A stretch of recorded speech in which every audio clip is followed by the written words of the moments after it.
Silmar César Miller e os destaques do mercado agrícola. Bom dia, Silmar.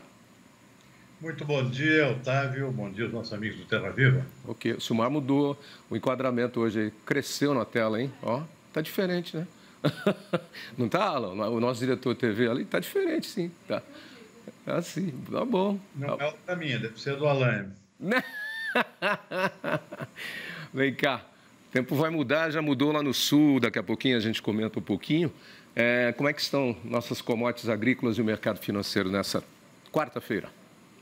Tavinho, o mercado de grãos segue firme aqui, soja e milho subindo novamente, por conta de preocupações com a safra dos Estados Unidos.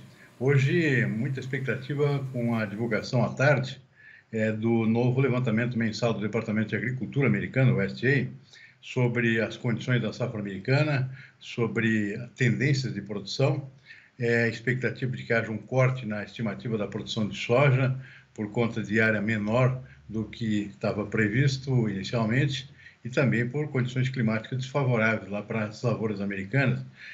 Muita secura e também temperaturas muito elevadas nas últimas semanas, não foram ainda melhoradas essas condições, né, com a volta das chuvas. As chuvas voltaram, agora tem previsão de uma nova estiagem agora mais para o final desse mês, que pode voltar a prejudicar as lavouras. Então, se mantém uma expectativa ainda com uma certa atenção em relação especialmente à soja. E a soja, por conta disso, subindo novamente nesta quarta-feira, 1,1% agora há pouco na Bolsa de Chicago. Milho acompanha, sobe um pouco menos, 0,3%. O trigo na contramão cai um pouquinho, 0,3%, mas ontem subiu bastante, também por preocupação com o clima nos Estados Unidos. Algodão na Bolsa de Nova York também com alta, 0,7%. O algodão americano também está com problemas de clima, afetando o potencial de produção. Um relatório sobre as condições das lavouras americanas mostra que 25% da área está em condições ruins ou péssimas, por consequência da situação climática desfavorável. Então, é mais um outro produto aqui com alta, o que favorece, por sinal, o Brasil, que é o grande concorrente dos Estados Unidos nesse setor. Açúcar também sobe 0,6%, o suco de laranja dispara 2,2%, tem a ver com o que a gente vai comentar agora. Arroz em casca na Bolsa de Chicago caindo um pouquinho, 0,2%. Café também cai um pouco, arábica 0,2%, cacau menos 0,3%. E o boi gordo realmente está com um problema sério. Né? Então, início de entre safra já, aliás, já estamos na entre safra, né? E o boi não reage, pelo contrário, cai mais ainda. O mercado futuro caindo 0,2%. Eu estou vendo aqui que o mercado físico também está vindo. Está acompanhando, tem uma queda forte aqui no sul de Goiás, menos 2,1%. Araçatuba, que é um preço referencial aqui no Noroeste Paulista, também cai fortemente aqui, 2 pontos percentuais. Preço voltando aí para casa dos R$250 a arroba. Situação preocupante, portanto, do nosso pecuarista, Tavinho. Pois é, e além da questão da carne e do nosso pecuarista, os outros dois assuntos que nós abordamos aí na abertura do nosso programa. Oi? Só um complemento, esqueci de falar aqui do mercado financeiro, tem novidades aqui. Tem? Saiu hoje os índices da inflação nos Estados Unidos, surpreendeu positivamente, apenas 0,2% no último mês, a expectativa era pelo menos 0,3%, parece pouco a diferença, mas surpreendeu positivamente aqui os analistas. E o dólar está caindo bastante por conta disso. Por quê? Porque agora surgem especulações de que o Banco Central americano não vai seguir com a política agressiva de aumento de juros, a inflação está cedendo, portanto, pode ser que haja um novo aumento lá de 0,25%, mas pare por aí. Então, isso deu um certo alívio no mercado e, por consequência disso, o dólar está tombando literalmente no mercado internacional e aqui também. Queda aqui no mercado brasileiro de câmbio de 1,3%, preço já caindo abaixo dos R$ 4,80. E a Bolsa sobe também pela mesma razão. Índice Bovespa subindo 1 ponto percentual. E só para complementar aqui, petróleo subindo também na expectativa de uma melhora do desempenho da economia global. A produção tem tendência de queda, enquanto o consumo pode dar uma melhorada, segundo os indicadores econômicos estão apontando. Então, o petróleo sobe 1,3% nesse momento e volta para casa dos $80 o barril também. Fazia tempo que não atingia esse patamar, tanto o preço subindo no mercado internacional. Vamos ficar de olho aqui que o nosso combustível também pode ser impactado aqui no Brasil. Isso que você falou sobre a taxa de juros nos Estados Unidos e a inflação, porque tem muito a ver com as coisas que a gente tem comentado de tempos para cá. Porque bancos americanos, o Banco Central americano, os bancos centrais da Europa começaram a adotar políticas muito parecidas com as nossas, de subir taxa de juros para segurar a inflação, né? E agora, rapidamente, eles saem disso e voltam para patamares menores. O nosso sistema financeiro, ele trabalha gradualmente, tanto para cima quanto para baixo, né? Eles trabalham de uma forma assim mais agressiva, tanto quanto vai para cima, tanto quanto vai para baixo. Acho que é porque tem mais caixa, né? Tem mais elasticidade. Deve ser. Olha, nem tanto, sabe? Ultimamente não tem acontecido com essa velocidade, não. Os bancos centrais são meio reticentes também lá fora em baixar a taxa de juros, porque a inflação tem sido bastante persistente também. Isso vale tanto para a Europa quanto para os Estados Unidos. É possível que haja agora um início de retrocesso, pelo menos nos Estados Unidos, mas não tão rapidamente quanto se poderia esperar. A inflação está ainda pegando forte lá, embora com sinais aqui de um pequeno recuo que foi apontado nesse índice divulgado hoje também. Sabe que tem uma diferença de situação social nos Estados Unidos. Teve um pessoal viajando por lá agora, e que é casal de jovens, né? E que fez essas viagens que aluga carro, aluga moto e sai rodando pelo país. Diz que o fator pobreza está muito grande nos Estados Unidos hoje em dia. Com gente morando em rua, coisa que é muito comum a gente ver aqui no Brasil, morador de rua, drogado jogado na rua. Mas eu estava jantando com esse pessoal outro dia e eles estavam comentando, fizeram uma viagem grande lá de um mês, on the road, né? Como a gente diz, não é o ponto a ponto como a gente às vezes faz de avião. O avião é só até lá, depois vai fuçando tudo. E diz que é visível e chocante o nível de pobreza e de pessoas com empobrecimento e problemas sociais e econômicos nas ruas dos Estados Unidos. É um lado diferente daquele do American Way of Life, né? O modelo de vida americano, do pós-guerra, Segunda Guerra Mundial, né? Com a grande explosão da economia americana e da família e da sociedade com recursos. É um outro lado da história, né? Da moeda. São dois fatores. Um mais recente, que são os efeitos da pandemia ainda, que realmente levou muita gente para a pobreza aqui, pelo emprego e outros fatores, e outro nem tão recente assim, que é o aumento da imigração, tanto a imigração formal quanto a ilegal, né? Especialmente de pessoal da América Latina, não só mexicanos, como era usualmente, mas também especialmente na América Central.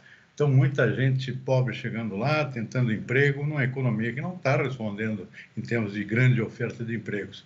Então, ficam por lá e acabam nas ruas, assim como acontece em países subdesenvolvidos. E isso tem realmente preocupado bastante, tem crescido bastante, tem sido difícil para o governo americano conter essa enxurrada de imigrantes que surge por lá, inclusive, principalmente os ilegais, que estão crescendo muito, e isso, claro, causa esse tipo de situação que você acaba de descrever. Fenômeno diferente do que acontece na China, por exemplo. Quando tivemos aqui visitando, algum tempo atrás, um jornalista que trabalhou conosco aqui durante algum tempo e que está em Pequim, né? Lá é diferente, as pessoas estão saindo da pobreza do campo e indo para a cidade com organização, por conta da forma de governo, do sistema ditatorial que é a China, esse novo tipo aí de capitalismo, que é um capitalismo comunista ou um comunismo capitalismo, então, não sei. Mas ele reportou para a gente aqui, contou, disse que a vida é muito tranquila, desde que você siga as regras do governo à risca e não resolva criticar o governo. Mas disse que as crianças vão a pé para a escola com laptops, com telefone celular, nível de violência é mínimo, as pessoas saem do campo e vêm para a cidade. As cidades estão sendo construídas de uma forma organizada para abrigar essas pessoas, diferente de 50, 60 anos atrás, onde o povo passava fome morando no campo da China. É um movimento diferente quando a gente compara essas que são as duas maiores grandes potências econômicas hoje do mundo. Os Estados Unidos sempre foi majoritário por muito tempo, hoje é ameaçado pela China num outro modelo econômico, diferente do capitalismo americano. São duas realidades, né? Pois é, e a China realmente, com um sistema que tem mostrado aqui uma resiliência muito grande nos últimos 50 anos, um crescimento constante, chegava a crescer 10%, 11%, 12%, isso tem sido uma constante, levou muita gente para as cidades, ou seja, um crescimento muito grande da urbanização chinesa, com melhora nas condições de vida, então isso realmente é um fato. É claro que, ultimamente, a China não tem conseguido manter esse patamar de crescimento, a população ainda é muito grande, tem muita gente ainda na pobreza, especialmente no campo, em parte das cidades também, por conta da desaceleração da economia chinesa. Mas é uma realidade diferente, além do fato de ser um país de partido único, né? Ou seja, se a pobreza que existe também não aparece tanto quanto aparece no país desenvolvido, como é o caso dos Estados Unidos, um país democrático, onde tudo fica mais evidente, mais claro, e se pode ver a olho nu nas ruas do país, né, também. A China não é esse casal de amigos aí que fez o passeio on the road lá pelos Estados Unidos, não pode fazer isso na China, né? Porque você não sai falando aquilo que você quer, a não ser aquilo que o governo deixa você ver. Na Coreia do Norte, pior ainda, aí nem se fala, né? Mas são modelos diferentes, e aí as coisas ficam mais camufladas. Bom, os dois assuntos que a gente ia comentar: exportações de suco de laranja em leve queda no Brasil, com preços mais altos lá fora. Você comentou, inclusive. E o nosso país, que embarcou, é que digitaram errado aqui, ficou embracador na lauda. Mas engraçado, agora que eu estou vendo embracador, eu troquei automaticamente, eu falei embarcou, eu nem vi o embracador. Embracador embarcou pouco mais de 1 milhão de toneladas. Bom, então, embracador parece abracadabra, coisa de mágica. Então, explica para mim essa abracadabra aí, o que aconteceu? Bom, praticamente o Biapaba já falou tudo, né? Tanto o passado quanto o futuro. Está começando o novo ano comercial do suco de laranja, agora em julho, né? 22, 23, e com tendência de se manter aqui um volume ainda pequeno em termos de oferta global desse produto, né? O Brasil está praticamente sozinho no mercado, sempre foi o maior exportador mundial, tinha uma certa concorrência dos Estados Unidos, a Flórida, também do México, mas dessa vez está praticamente sozinho em função da quebra violenta da produção na Flórida. Pelas razões que o próprio Ibiapaba e o presidente Cito Berres explicou, questões climáticas, né, que reduziu muito a produção da última safra, e também o greening, que vem afetando já há muito tempo lá os pomares da Flórida. Então o Brasil está praticamente sozinho nesse mercado, e a produção brasileira não tem crescido muito, tanto da safra que terminou agora há pouco, para essa nova que está começando, o crescimento é muito pequeno. Então nós vamos ter pouco suco para exportar novamente, o mercado está enxuto, e isso está bem claramente refletido aqui nos preços, né, que segue subindo. Subiram muito na última temporada, favoreceu a exportação brasileira, que não cresceu em volume, mas cresceu muito em faturamento, por causa do preço médio mais alto, e a tendência é continuar assim nessa nova temporada. Preço alto, um volume sem crescer muito. Quando eu citei agora há pouco, o suco de laranja está disparando novamente no mercado internacional, agora há pouco subindo 2,2% na Bolsa de Nova York, exatamente por essas razões. Tem pouco suco no mercado, a demanda não tem crescido muito, mas a oferta está muito curta, e isso tem mantido os preços e deve manter os preços aquecidos ao longo dessa nova temporada que está começando. O suco de laranja arrumou muito concorrente no mundo hoje, né? Foi-se o tempo no passado em que você chegava num restaurante para o café da manhã e tinha suco de laranja, água, leite e iogurte. Hoje você tem uma diversidade de bebidas muito grande, sucos inclusive. Mas esse caso, essa questão da baixa produtividade aí na Califórnia, da laranja americana, em função do clima, tem tudo a ver com a outra reportagem também, né, da nossa brilhante e querida, brilhante jornalista e querida amiga, que é a Soninha Blota, que é a nossa correspondente da Band, que está lá em Paris, correspondente internacional, que trouxe esse alerta aí de que daqui a 9 anos, segundo a OCDE, a produção de comida no mundo vai ser menor do que o necessário, o que é bom para o Brasil, que já teve a responsabilidade colocada nas suas costas pela ONU, inclusive, né, pela FAO, que é o órgão da ONU para a Agricultura e Alimentação, de que o Brasil vai ser, sem dúvida alguma, o grande abastecedor de alimentos no mundo. Mas, mesmo assim, os problemas climáticos também nos afetam. É só ver o que está acontecendo agora aí no Rio Grande do Sul, com mais um furacão passando por lá, hein? Ventos de até 90 a 100 km por hora, que já fizeram vários estragos lá em regiões do seu Rio Grande do Sul e também no oeste catarinense. Eu falei com Chapecó agora, lá na ponta do oeste não chegou, mas tem alerta de ventos fortíssimos para hoje, já a partir do meio-dia. Enfim, menos comida, o que já está num sinal de alerta há muito tempo, né, Silmar? Também essa previsão feita em conjunto pelos países da OCDE, que reúne os países mais ricos do mundo, juntamente com a FAO, é bola cantada, né? A gente já vem prevendo esse tipo de situação já há algum tempo, por conta, em parte, do esgotamento das áreas cultiváveis no mundo, né? A maior parte do mundo não tem mais áreas para continuar crescendo, isso vale para todos os grandes países, inclusive Estados Unidos, China, a própria Europa. Ou seja, esse é um dos fatores aqui que tende a reduzir o ritmo de crescimento da produção de alimentos em relação ao crescimento da população. E o outro fator são as mudanças climáticas, né, que tendem a prejudicar a produtividade das lavouras com constantes problemas, seja de seca, seja de inundações, mas especialmente falta de chuvas, que acontece já com maior frequência no mundo inteiro. Não é diferente, aqui não vai ser diferente aqui no Brasil também. Agora, o Brasil realmente tem um diferencial aqui em relação a outros países, que é a disponibilidade de terras cultiváveis ainda.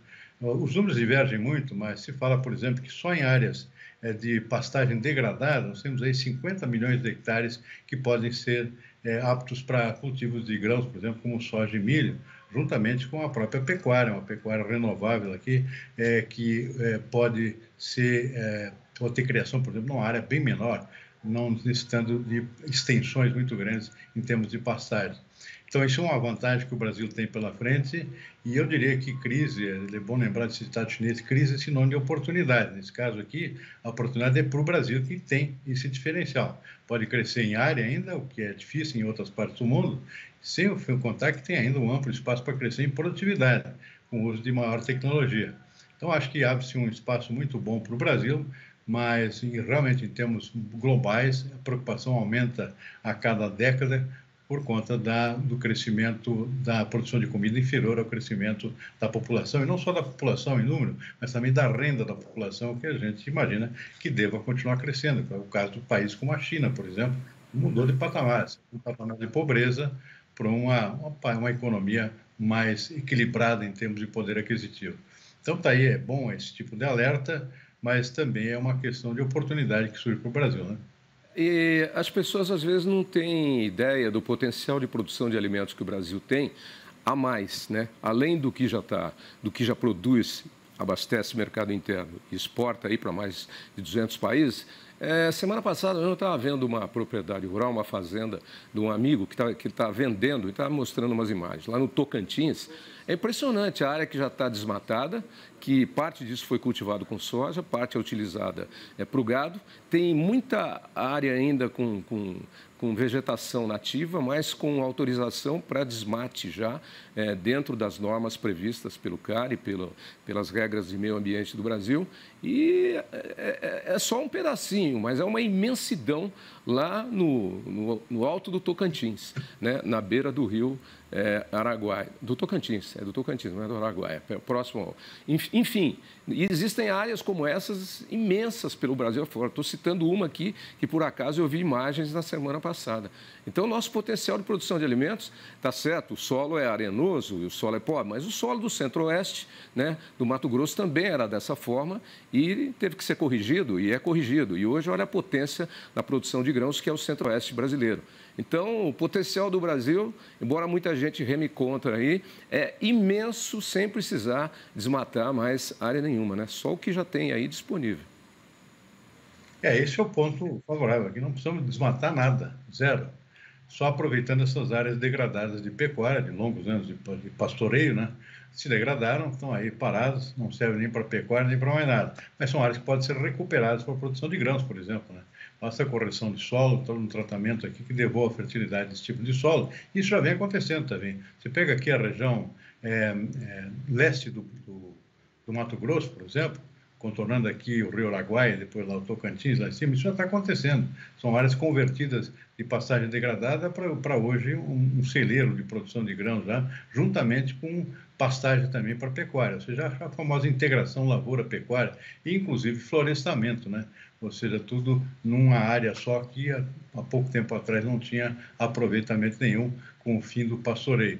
Então, essa oportunidade o Brasil tem, já está acontecendo isso na prática, e tem muita coisa para ser ocupada pela frente, sem precisar, como você disse aqui, derrubar nenhum pé de árvore aqui no nosso país.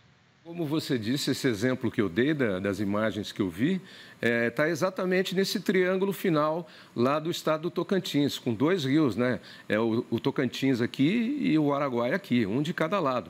Os dois vão se encontrar e sair lá na foz do rio Amazonas, próximo a Belém do Pará. Então, além de áreas novas para o plantio já disponíveis, você tem também duas vias, dois modais fluviais que podem ser trabalhados, né, para a chegada num porto lá em cima, em algum lugar, já nessa área aí que é próxima à Imperatriz do Maranhão, que está bem aqui ao sul. É o Brasil novo aí, disponibilizando áreas e mais áreas que sempre estiveram disponíveis. Vai ter que investir, vai ter que corrigir solo, vai ter que fazer isso, aquilo, mas faz parte da agricultura, né? Tudo que a agricultura cresceu no mundo hoje, ela foi fazendo através de pesquisas, inovações e revoluções técnicas através dos institutos e dos pesquisadores. E assim vai. É isso aí também. Vamos lá que você tem já outro compromisso na sequência aí e a gente segue por aqui daqui a pouquinho para saber da situação do tempo e principalmente no sul do Brasil, onde chegou lá mais um ciclone extratropical, mais um furacão. Até amanhã, Silmar. Abraço. Até amanhã, boa tarde.